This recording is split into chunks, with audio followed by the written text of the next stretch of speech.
મિત્રો, દૂધમાંથી કેલ્શિયમ મળે, ફળોમાંથી વિટામિન્સ મળે અને ભાજી એ આપણા શરીરમાં લોહ તત્વની પૂર્તિ કરે છે. શરીરને તંદુરસ્ત રાખવું હોય તો સમતોલ આહાર લેવો પડે, જેથી આપણને જે જરૂરી છે એ પોષણની પૂર્તિ થઈ શકે. પણ આ પોષણની પૂર્તિ ક્યાંથી થાય છે? જેમ ખેતરમાં જ્યારે બીજ વાવીએ ત્યારથી જ જો તેની યોગ્ય સાર સંભાળ લેવામાં આવે તો જ આપણને સોના જેવો મોલ પ્રાપ્ત થાય છે. બસ એ જ રીતે બાળક જ્યારે ગર્ભમાં હોય ત્યારથી જ જો તેની યોગ્ય સાર સંભાળ લેવામાં આવે તો જ સ્વસ્થ બાળક જન્મે છે. બાળકોમાં પોષણની જરૂરિયાત અને તેની પૂર્તિ માટેની આપણી તૈયારી, આ બે મહત્વના વિષયો પર આજે આપણે વાત કરવાની છે. મિત્રો, યુગો યુગોથી એ સર્વવિદિત છે કે સ્વસ્થ જનેતા સ્વસ્થ બાળક એટલે સરવાળે સ્વસ્થ સમાજ. સમાજ અને રાષ્ટ્રની પ્રગતિનો આધાર માતા અને બાળકના સ્વાસ્થ્ય પર રહેલો છે. અને વાત જ્યારે માતાની, બાળકની અને પ્રજાની સુખાકારીની હોય ત્યારે આપણા બાળપ્રેમી માનનીય વડાપ્રધાન શ્રી નરેન્દ્રભાઈ મોદી એ સમસ્યાને દૂર કરવા માટે હાકલ કરે જ. અને તેમની એ હાકલ એટલે માતા અને બાળકના કુપોષણ સામેનો જંગ, એટલે સમાન પોષણ અભિયાન અને પોષણ સુધા યોજના. તારીખ 18 જૂન 2022ના રોજ માનનીય વડાપ્રધાન શ્રી નરેન્દ્રભાઈ મોદીએ તેમની માતાના આશીર્વાદ લઈને ગુજરાતની માતૃશક્તિને સન્માનિત કરતા અને માતૃશક્તિને વંદન કરતા પોષણ સુધા યોજનાનો વ્યાપ વધારવાની હાકલ કરી અને રાજ્યભરમાં મુખ્યમંત્રી માતૃશક્તિ યોજના MMY નો પણ શુભારંભ કરાવ્યો. स्वस्थ मातृत्व और स्वस्थ बचपन सुनिश्चित करने के लिए गुजरात सरकार ने आज दो बड़ी योजनाएं शुरू की है. मुख्यमंत्री मातृशक्ति योजना ये सुनिश्चित करेगी कि गर्भावस्था के दौरान और मातृत्व के शुरुआती दिनों में माता को पौष्टिक आहार मिले. वहीं पोषण सुधा योजना का विस्तार भी अब गुजरात के सभी आदिवासी बाहुल्य क्षेत्रों में किया गया है. રાજ્યના તમામ આદિજાતિ તાલુકાઓમાં પોષણ સુધા યોજના લોન્ચ કરવામાં આવી અને આ યોજના હેઠળ આદિજાતિ વિસ્તારની મહિલાઓને આવરી લેવાનો લક્ષ્યાંક છે. મિત્રો, વિજ્ઞાન એવું કહે છે કે માતા ગર્ભ ધારણ કરે ત્યારથી લઈ અને બાળક 2 મહિનાનું થાય ત્યાં સુધીના પ્રથમ 1000 દિવસો એ બાળકના ભવિષ્યને નક્કી કરે છે. અને એટલે જ આ પહેલા 1000 દિવસોમાં આંગણવાડીની કાર્યકર્તા બહેનો એ માતા અને બાળક બંનેનું ખાસ ધ્યાન રાખે છે. સ્ત્રીના જીવનમાં સગર્ભા અને ધાત્રી અવસ્થા ખૂબ જ મહત્વપૂર્ણ છે. આ અવસ્થા દરમિયાન માતાના ગર્ભમાં રહેલ શિશુને અને નવજાત બાળકને સ્તનપાન કરાવવા માટે વધુ પ્રમાણમાં પોષણની જરૂરિયાત રહે છે. માતાની આ જરૂરિયાતને પૂર્ણ કરવા રાજ્ય સરકારે પોષણ સુધા યોજના પ્રાયોગિક ધોરણે શરૂ કરેલ છે, જે અંતર્ગત આંગણવાડી ઉપર નોંધાયેલ સગર્ભા મહિલા અને ધાત્રી માતાઓને એક વખતનું સંપૂર્ણ ભોજન આપવામાં આવે છે. આ સાથે આયર્ન અને કેલ્શિયમની ગોળી તથા આરોગ્ય પોષણ શિક્ષણ પણ આપવામાં આવે છે.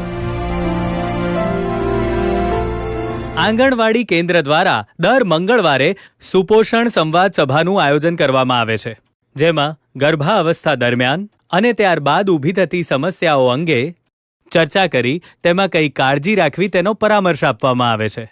તેમજ સગર્ભાઓ, બાળકો, ધાત્રી માતાઓ અને કિશોરીઓને આશીર્વાદ સમાન પૌષ્ટિક રાશન કીટ પૂરી પાડવામાં આવે છે. આ ઉપરાંત માતાઓને કેલ્શિયમ અને આયર્નની ગોળીઓનું વિતરણ કરવામાં આવે છે. તેની સાથે સાથે માતા અને બાળકોના રસીકરણનું પણ ધ્યાન રાખવામાં આવે છે. અને ખાસ કરીને આંગણવાડીની કાર્યકર્તા બહેનો માતાઓને નાના મોટા સૂચનો આપવાનું બિલકુલ ભૂલતી નથી. એક નજર કરીએ આ યોજનાઓ જ્યાંથી કાર્યાન્વિત થાય છે એ જગ્યા એટલે કે આંગણવાડીની. આંગણવાડીની બહેનો દ્વારા જ પોષણ સુધા યોજનાના તથા અન્ય વિવિધ યોજનાના લાભો લાભાર્થી સુધી પહોંચે છે. આંગણવાડીની બહેનો મહિનાના 4 મંગળવારની ઉજવણી મંગળ દિવસ તરીકે કરે છે.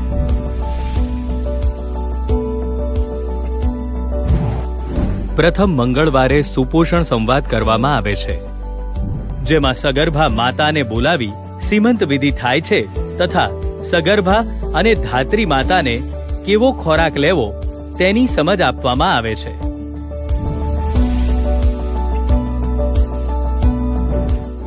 બીજો મંગળવાર એટલે બાળ તુલા દિવસ. આ દિવસે આંગણવાડીમાં નોંધાયેલ 0 થી 5 વર્ષના તમામ બાળકોનું વજન, ઊંચાઈ માપી ગ્રોથ ચાર્ટમાં પ્લોટિંગ થાય છે તથા વાલીને બોલાવી બાળકની યોગ્ય સાર સંભાળ માટે માર્ગદર્શન પૂરું પાડવામાં આવે છે. ત્રીજો મંગળ દિવસ એટલે અન્નપ્રાશન, જેમાં 6 માસથી ઉપરના બાળકને ઉપરી આહાર શરૂ કરાવવામાં આવે છે અને ધાત્રી માતાને બાળકને ઉપરી આહારમાં શું શું આપી શકાય તેની સમજ આપવામાં આવે છે.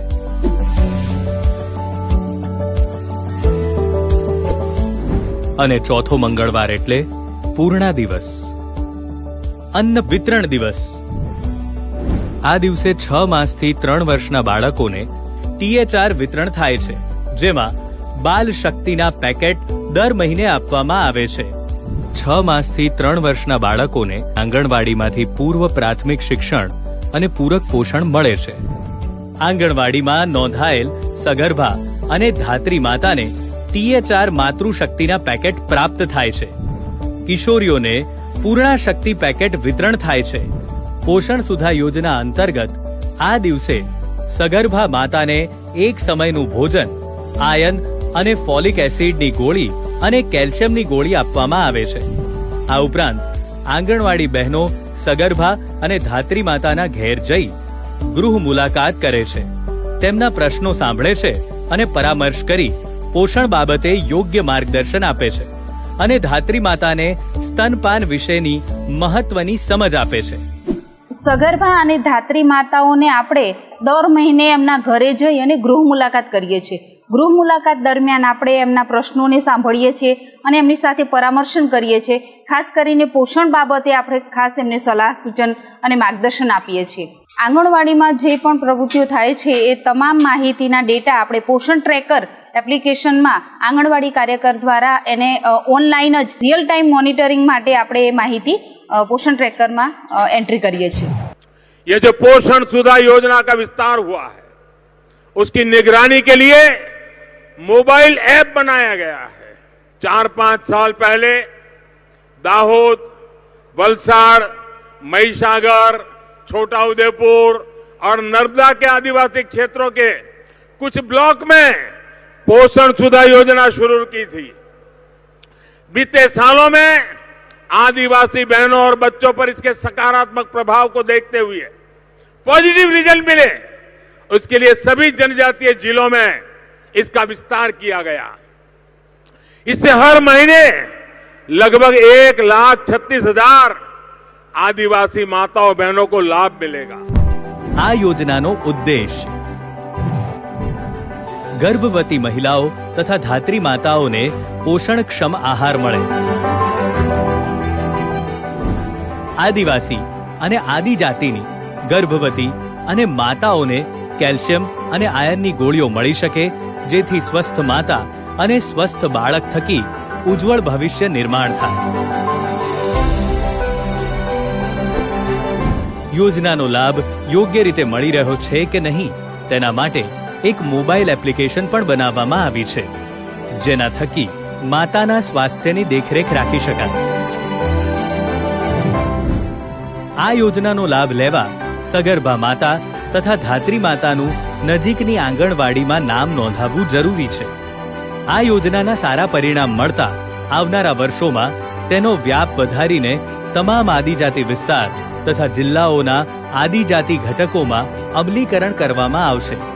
આ યોજના અંતર્ગત અંદાજિત 1.25 લાખ લાભાર્થીઓને દર મહિને આવરી લેવાનો લક્ષ્યાંક છે, જેના પરિણામે આ યોજના થકી ઓછા વજન સાથે જન્મ લેનાર શિશુઓના જન્મદરમાં ઘટાડો થશે અને માતા અને નવજાતના પોષણ સ્તરમાં સુધારો થશે. મિત્રો, પોષણ સુધા યોજના એ સાચા અર્થમાં ગુજરાતની મહિલાઓ, નવજાત શિશુઓ, કિશોરીઓ, કુપોષણનો શિકાર બનેલી માતાઓ અને બાળકોના જીવનમાં પોષણ અને સ્વાસ્થ્યનું અમૃત ઘોળ્યું છે. અને એટલે જ આપણી આજ અને આવતીકાલ પોષિત અને રક્ષિત બની છે. તો ચાલો આપણે પણ આ પોષણ સુધા યોજનાથી લાભાન્વિત મહિલાઓને મળીએ. મારું નામ સિપાહી મેઝબી બાનુ સઈદ ખાન છે. હું ટાંકા ટુકાની રહેવાસી છું. હું સગર્ભા છું. 8મો મહિનો છે.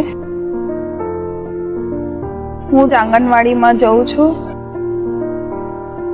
મને સમજાવે છે કે સગર્ભાને શું કાળજી રાખવી જોઈએ.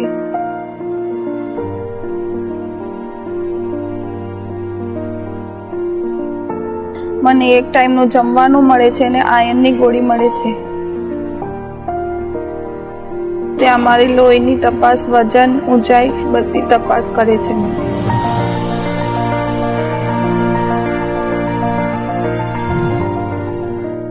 મારું નામ કટારા અસ્મિતાબેન અમૃતભાઈ છે. હું ભૂતાવાડ આંગણવાડી કેન્દ્રની લાભાર્થી છું. મને આંગણવાડીમાંથી દર મહિને 4 માતૃશક્તિના પેકેટ મળે છે. દર મહિને મારું વજન કરવામાં આવે છે અને ઊંચાઈ કરવામાં આવે છે અને લોહીનો તપાસ કરવામાં આવે છે. મિત્રો, ગુજરાતની માતાઓ, બહેનો અને બાળકોની સુખાકારી એ જ ગુજરાતના વિકાસની સાચી પૂંજી છે. સ્વસ્થ માતા અને બાળક એટલે સ્વસ્થ કુટુંબ, અને સ્વસ્થ કુટુંબ એટલે સ્વસ્થ સમાજ અને દેશ.